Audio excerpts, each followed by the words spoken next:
First Contact. Admiral Sarah Chen stood before the United Earth Defense Council, her weathered face illuminated by the holographic display of deep space surveillance feeds. The meeting chamber, buried 2 kilometers beneath the Rocky Mountains, hummed with nervous energy as she delivered the news they had all been dreading. The Zor Dominion fleet has crossed the Kuiper Belt, she announced, her voice steady despite the gravity of the situation.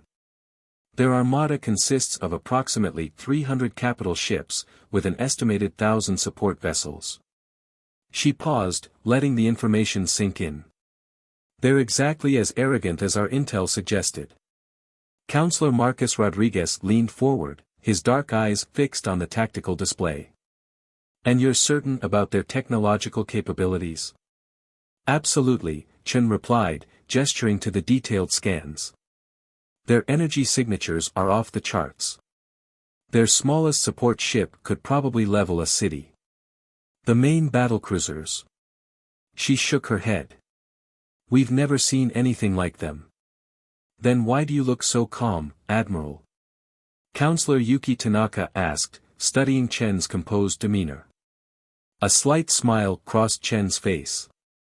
Because, Counselor, they're behaving exactly as Project Oracle predicted they would. The Zor are following our psychological profile to the letter. The chamber's massive screens shifted to show Earth's defensive fleet, a collection of what appeared to be hastily constructed ships, their designs deliberately crude and unrefined. To the casual observer, they looked like humanity's first fumbling steps into space warfare. Our primitive fleet is in position, Chen continued. The Zor's long-range scans have already detected them, and their response patterns indicate exactly what we expected, complete dismissal of our capabilities. Rodriguez chuckled darkly. Hiding in plain sight. The oldest trick in the book. The Zor Dominion has conquered 12 star systems in the past 3 decades, Chen explained, bringing up a map of known space. In every single case, they followed the same pattern. They believe themselves technologically superior to all other species. Their arrogance is their weakness, and we're going to exploit it. The display shifted again, showing the intricate network of orbital platforms disguised as mining operations and debris fields that humanity had spent the last decade constructing. Each platform housed weapon systems that could rival a small sun in terms of energy output, all hidden beneath layers of stealth technology that made them appear as nothing more than space junk to the Zor's sensors. Operation Hubris is ready, Chen declared. All orbital defense platforms are charged and waiting. The Zor will see exactly what they expect to see, a primitive species making its first clumsy attempts at space warfare. Counselor Tanaka raised an eyebrow. And our fleet? Those ships may look primitive, but they're crewed by real people, Admiral. The loss of life could be substantial. Chen's expression hardened. Every ship is equipped with next-gen emergency quantum tunneling systems. If a ship is critically hit, the crew will be instantly transported to secure facilities on Earth. The ships themselves are unmanned drones controlled by our best pilots from secure bunkers. We're not sacrificing anyone for this deception. The council chamber fell silent as the implications sank in. Humanity had spent years preparing for this moment, knowing that first contact with the Zor was inevitable.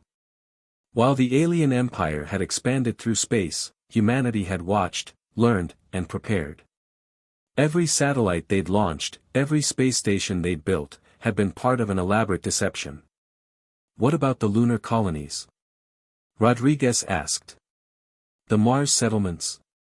Evacuated 3 weeks ago, Chen replied.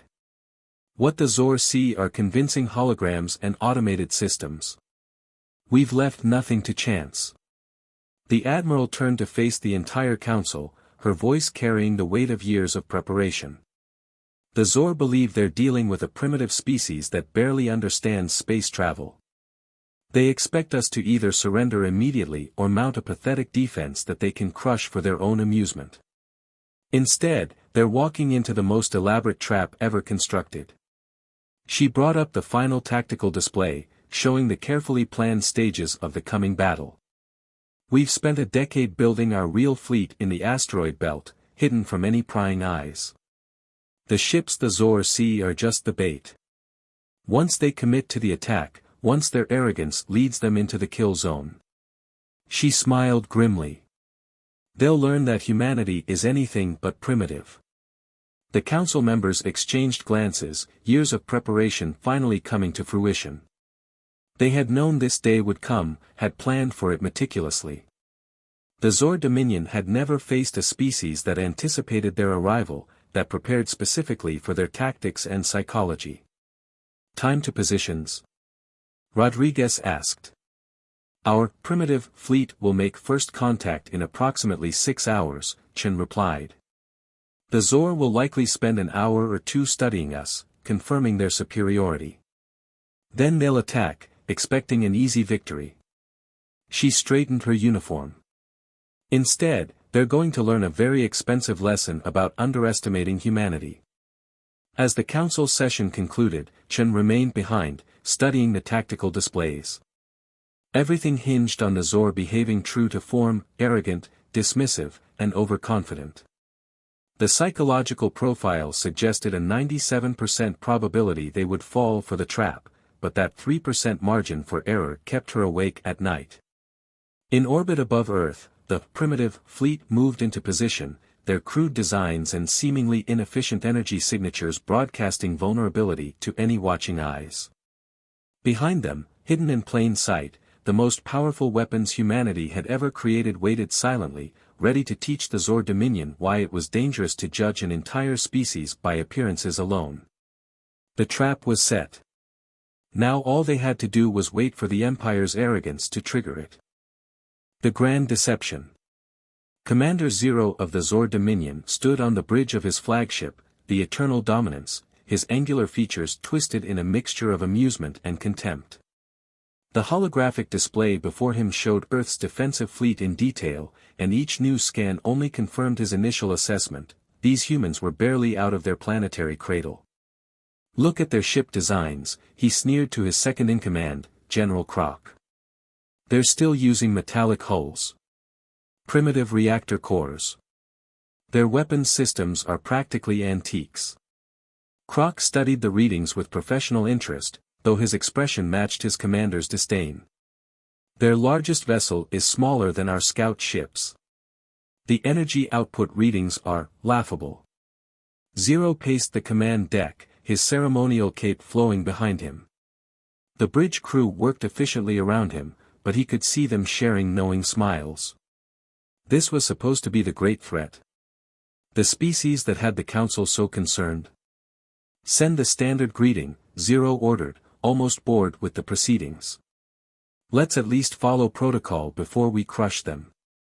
The communication officer complied, transmitting the Zor Dominion's traditional first contact message, a simple choice between immediate surrender or total annihilation. It was mostly a formality. In 12 systems, only one species had ever chosen surrender. Zero almost hoped these humans would resist. His crew needed the practice. The response came quickly, transmitted in a rudimentary format that made Zero shake his head in disbelief. The message was simple: we stand ready to defend our home. Laughter rippled across the bridge. At least they're brave, Croc observed, showing teeth in what passed for a Zor smile. Stupid, but brave. Zero returned to his command chair, settling in to watch what promised to be a very brief engagement. Battle stations, he ordered casually. Standard attack pattern. Let's make this quick, I don't want to be late for evening meal. As the Zor fleet moved into attack formation, Zero studied the human ships more carefully. Something about their positioning nagged at him, it seemed almost too perfect, too precisely calculated to appear amateur. He dismissed the thought. Their intelligence reports were thorough, the humans had only achieved faster-than-light travel within the last century. Their technology was generations behind the Zor Dominions. Sir, his tactical officer called out, we're detecting some unusual energy readings from the debris field near their third planet. Debris field? Yes, Commander. It appears to be remnants from their primitive space exploration efforts. Old satellites, defunct stations, mining equipment. Nothing of military significance. Zero nodded absently. Of course, a species this young would leave trash in their wake as they fumbled toward the stars. Ignore it. Focus on their fleet. Let's show them what real space combat looks like. The first salvos from the Zor fleet lit up space, massive energy weapons capable of reducing planets to ash. To everyone's surprise, the human ships displayed unexpected agility, scattering in what appeared to be panic but somehow managing to avoid the worst of the barrage. Interesting, Croc muttered. Their evasive capabilities exceed our estimates. Zero leaned forward, his interest finally peaked. It changes nothing. They can't run forever. Press the attack, full spread, no survivors. The space between the fleets became a light show of devastating energy weapons. The human ships continued their erratic evasive patterns, occasionally firing back with weapons that seemed pitifully weak compared to the Zor's arsenal. A few human vessels were hit, exploding spectacularly, but something about their destruction seemed off. "Commander," the sensor officer called out, "I'm detecting unusual quantum signatures from the destroyed human ships. It's as if they were empty." Zero's eyes narrowed. Empty. No life signs. Correct, sir. And the debris patterns are strange.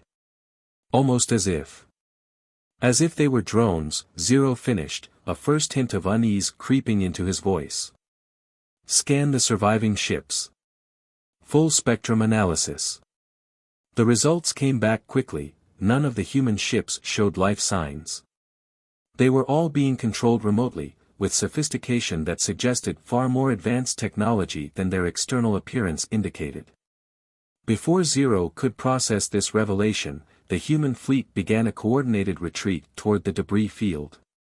It was too organized to be panic, too precise to be coincidence. "Sir," Croc said slowly, "they're leading us into that field of space junk." Zero stood, his previous amusement completely gone. "Stop the advance," he ordered. "Something's not right. These humans." But it was too late. The Zor fleet had already committed to the pursuit, their massive ships pushing forward with unstoppable momentum. As they entered the debris field, the first signs of the trap became apparent.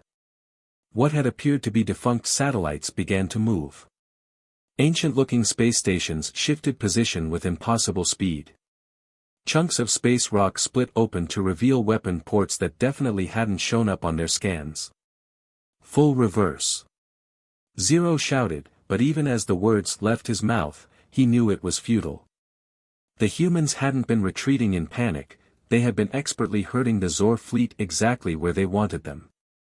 The debris field erupted with energy readings that dwarfed anything the Zor's sensors had detected before.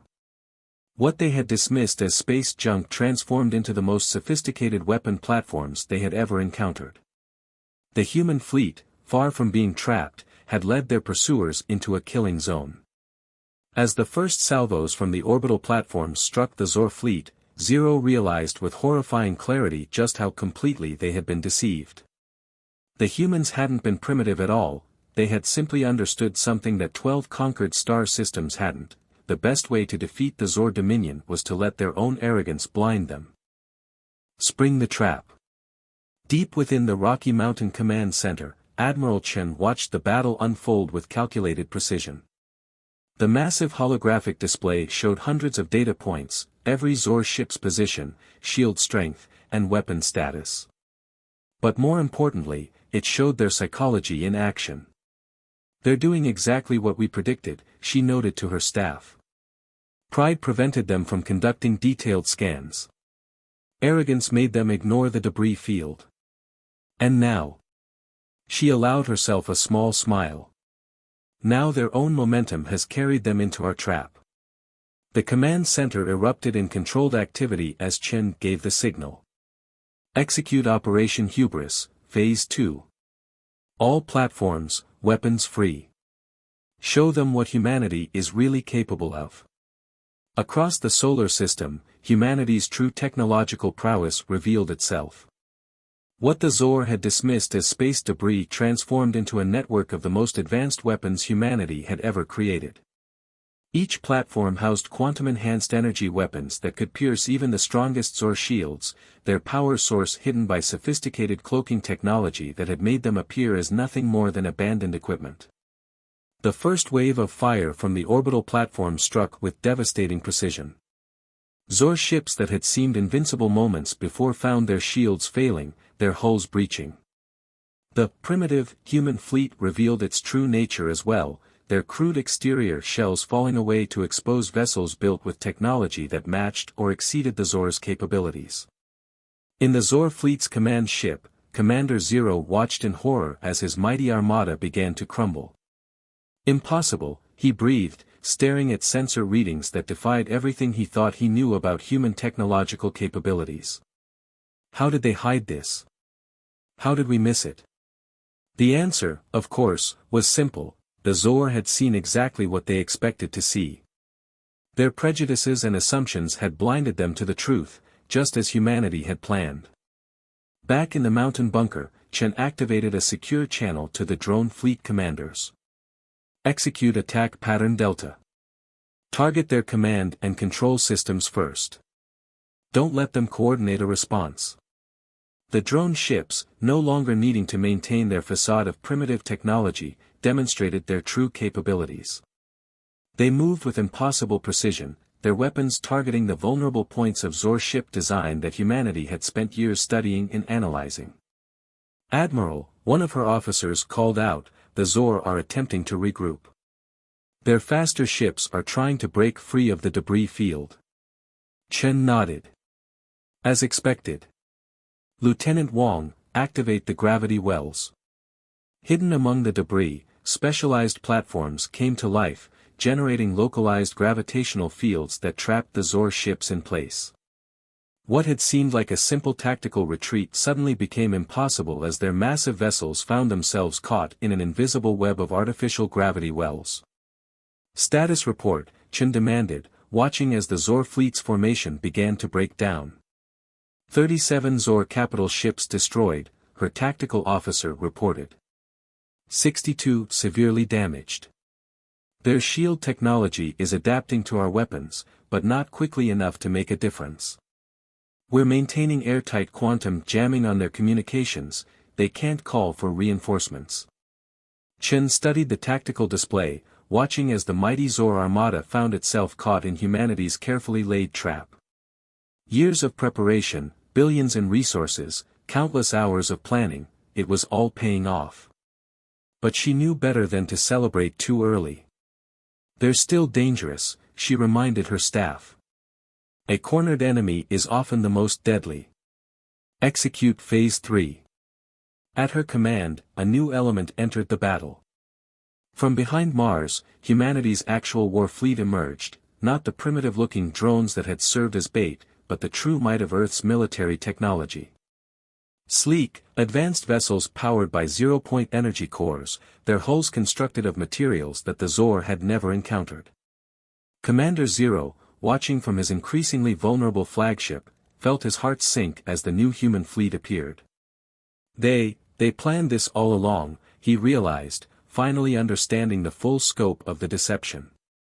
Everything we thought we knew about them was wrong. The new human fleet moved with devastating efficiency, their attacks coordinated perfectly with the orbital platforms and drone ships. They had trained for this moment for years, running countless simulations based on known Zor tactics and behavior patterns. Sir, General Croc reported, his usual confidence shattered, we've lost contact with the entire southern battle group. Our shields are failing across all sectors. These humans, their technology, it's beyond anything we've encountered.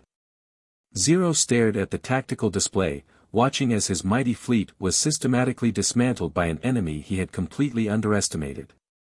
The humans hadn't just prepared for this battle, they had orchestrated every moment of it, from first contact to their current predicament. In the Rocky Mountain Command Center, Admiral Chen received a new report. Admiral, we're detecting power surges in several Zor vessels. They appear to be preparing their self-destruct sequences. Chen's expression hardened. This too had been predicted by their psychological profiles. The Zor would rather die than face the shame of defeat. Activate the quantum dampening fields. Don't let them take the easy way out. The orbital platforms shifted their energy output, creating fields that prevented the Zor ships from overloading their reactors. They would face their defeat fully conscious of what it meant. Open a channel to their command ship, Chen ordered. Let's see if they're ready to discuss terms. The battle wasn't over, there were still Zor ships fighting, still dangers to be faced. But the outcome was no longer in doubt. Humanity had sprung its trap perfectly, using the Zor's greatest weakness, their absolute certainty in their own superiority, against them. As Chen prepared to address the Zor commander, she allowed herself a moment of grim satisfaction. The galaxy was about to learn a valuable lesson: never judge a species by their apparent level of technology. Sometimes, the most dangerous predator is the one that knows how to hide its teeth. Turning the tide. Commander Zero stood rigid on his flagship's bridge, watching as his once mighty fleet crumbled around him. The human admiral's face filled his main viewscreen, a female of their species, her expression calm and professional, showing neither triumph nor contempt. Commander Zero, Admiral Chen said, her voice clear and steady, your fleet is trapped. Your shields are failing. Your weapons are ineffective against our defenses.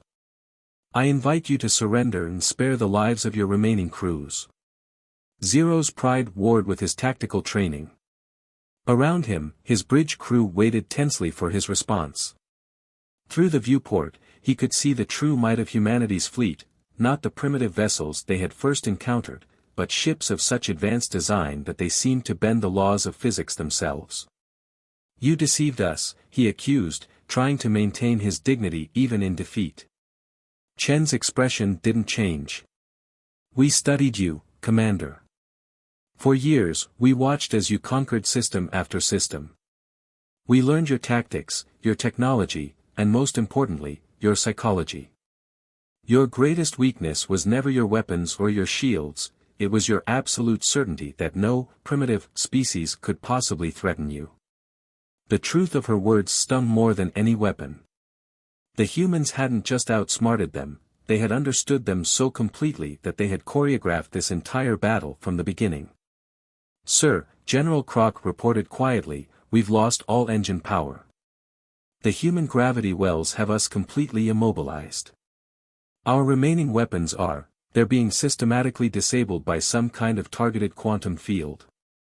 Zero closed his eyes briefly, decades of military training warring with generations of ingrained superiority. When he opened them again, he saw something on his tactical display that made his blood run cold. Admiral, he said slowly, these readings, the weapons platforms that trapped us. They're not your most powerful weapons, are they? A ghost of a smile crossed Chen's face. No, Commander, they're not. Would you like to see what humanity is truly capable of? Look to your long-range sensors, bearing 347 Mark II. Zero complied, and what he saw shattered any remaining illusion of Zor superiority. Hidden within the asteroid belt was a weapon array of such massive scale that it defied comprehension, a series of stellar-scale engineering projects that could literally move planets. That, Chen explained calmly, is what we can do when we're not pretending to be primitive. Your entire fleet could have been destroyed in the first moment of battle. But we chose this approach instead. Do you know why? Zero found himself nodding slowly, understanding dawning with horrible clarity. To show the Dominion, to show all spacefaring races, that appearances can be deceiving. Precisely. This isn't just a military defeat, Commander. This is a lesson. The galaxy needs to understand that technological advancement isn't always obvious, that wisdom doesn't always announce itself with displays of power. Around them, the battle was ending. The remaining Zor ships, seeing the futility of resistance and the truth of their situation, were powering down their weapons. The mighty armada that had set out to add another primitive species to the Dominion's collection had instead become an object lesson in the dangers of underestimating one's opponents. In the Rocky Mountain Command Center, Chen watched as the surrender signals began coming in. Her staff worked efficiently, coordinating the careful approach of human vessels to secure the Zor ships. But her mind was already moving to the next phase of humanity's emergence onto the galactic stage. "Prepare the diplomatic package," she ordered her communications officer. "The one we prepared for after the battle. It's time to show the galaxy who we really are." The package contained detailed information about Earth's true technological capabilities, their peaceful intentions, and their desire for balanced, respectful relationships with other species. But it also contained something else, proof that humanity's deception hadn't been meant for conquest or dominance, but for survival and peace. As the Zor commanders were brought aboard human ships as honored prisoners of war, they found themselves confronted with technology that went far beyond anything they had imagined possible. The humans treated them with respect, but the message was clear: the age of empire building through technological superiority was over. The battle had lasted less than 6 hours, but its implications would echo through the galaxy for centuries to come. Humanity had announced its presence on the galactic stage not with brute force, but with a masterclass in strategy, psychology, and the art of deception. And in the depths of space, the mighty weapon platforms began to power down, their job done. They had served their purpose, not just as instruments of war, but as symbols of a truth that the galaxy needed to learn: true power lies not in what you show, but in what you choose to hide. Victory and aftermath. 1 month after the Battle of Seoul, as it came to be known throughout the galaxy, Admiral Sarah Chen stood before the United Earth Defense Council once again. This time, however, she wasn't alone. Commander Zero stood beside her, no longer a prisoner but a diplomatic guest, his presence a symbol of the dramatic changes sweeping through galactic civilization. "The Zor Dominion has formally recognized Earth's sovereignty and technological parity," Chen reported to the assembled council. "More importantly, they've agreed to our proposed Galactic Cooperation Initiative. The age of conquest is ending." Zero stepped forward, his proud bearing tempered by newfound humility. "My people have much to learn from humanity," he admitted, addressing the council. "You could have destroyed us utterly. Instead, you chose to teach us a lesson we desperately needed to learn." The council chamber's displays showed feeds from across the solar system. The debris from the battle had been cleared away, the weapon platforms once again hidden from casual observation. But something fundamental had changed in the galaxy's power structure. "The other spacefaring races are responding to our diplomatic outreach," Chen continued. "The revelation of Earth's true capabilities, combined with how we handled the Zor conflict, has created unprecedented opportunities for peaceful cooperation." Councillor Rodriguez leaned forward. "And the psychological impact? How are the other species dealing with the revelation that we've been understating our development?" Zero answered before Chen could. "They're frightened," he admitted frankly. "But also intrigued. My people weren't the only ones who judged species by their apparent level of technology. You've forced everyone to question their assumptions." The displays shifted to show the transformation taking place throughout Earth's sphere of influence.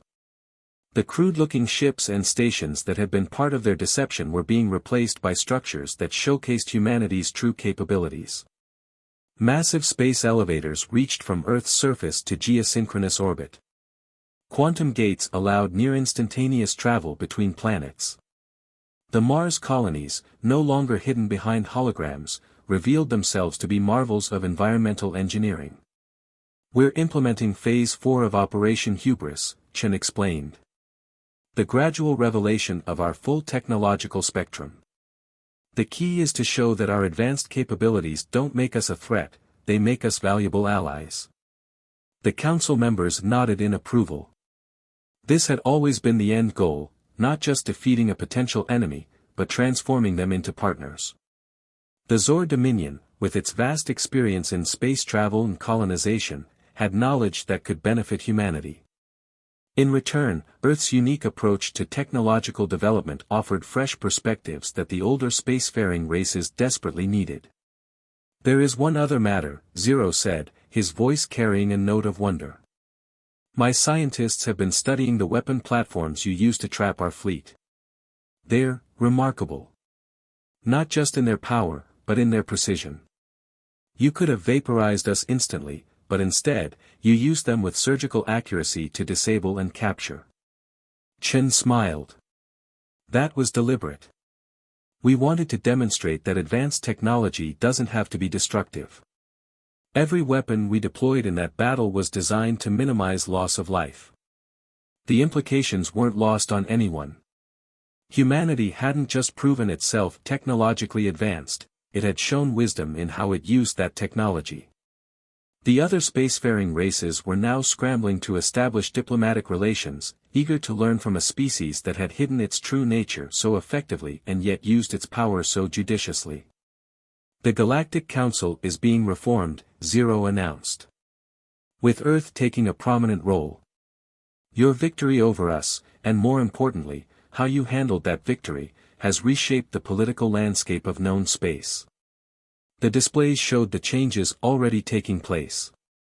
Former enemy vessels now worked alongside human ships in joint scientific missions. The technology that had been hidden for so long was being shared, carefully and gradually, with trusted allies. A new era of cooperation was beginning. "There will be challenges ahead," Chen cautioned. "Not everyone will welcome these changes. Some will see our deception as proof that we can't be trusted. Others will fear our capabilities even more now that they've been revealed." But as she looked around the council chamber, at the faces of those who had worked for decades to bring this moment about, she saw no regret. Humanity had chosen a difficult path, hiding their true capabilities, playing a long game of deception and revelation. But they had done so with a clear purpose: to emerge onto the galactic stage not as conquerors or victims, but as pioneers of a new way forward. Zero, standing proudly despite his recent defeat, summed it up best: "You taught us that true civilization isn't measured by the power of its weapons or the reach of its empire. It's measured by the wisdom with which it uses its capabilities, and the strength to show restraint when victory is within grasp."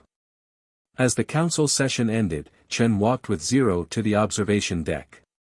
Below them, Earth spun serenely, its true defenses once again invisible but no less real. In orbit, ships from a dozen species now moved peacefully together, a sight that would have been impossible just months ago. "Was it worth it?"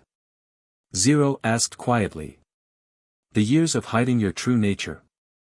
The resources spent maintaining the deception?" Chen watched as a Zor diplomatic vessel passed by, its design already incorporating some elements of human technology. "Look around," she replied. "We didn't just win a battle. We changed the course of galactic history. And we did it without destroying a single civilization. The stars beckoned beyond Earth's orbit, no longer a frontier to be conquered, but a vast realm of possibilities to be explored together. Humanity had revealed its true face to the galaxy, and in doing so, had shown that the greatest power isn't the ability to destroy, but the wisdom to find a better way." The Battle of Seoul was over, but its true victory wasn't measured in ships destroyed or territories gained. It was measured in the dawning of a new age, one where appearance and reality danced together in the space between stars, and where wisdom finally took its place alongside power in the hierarchy of civilization.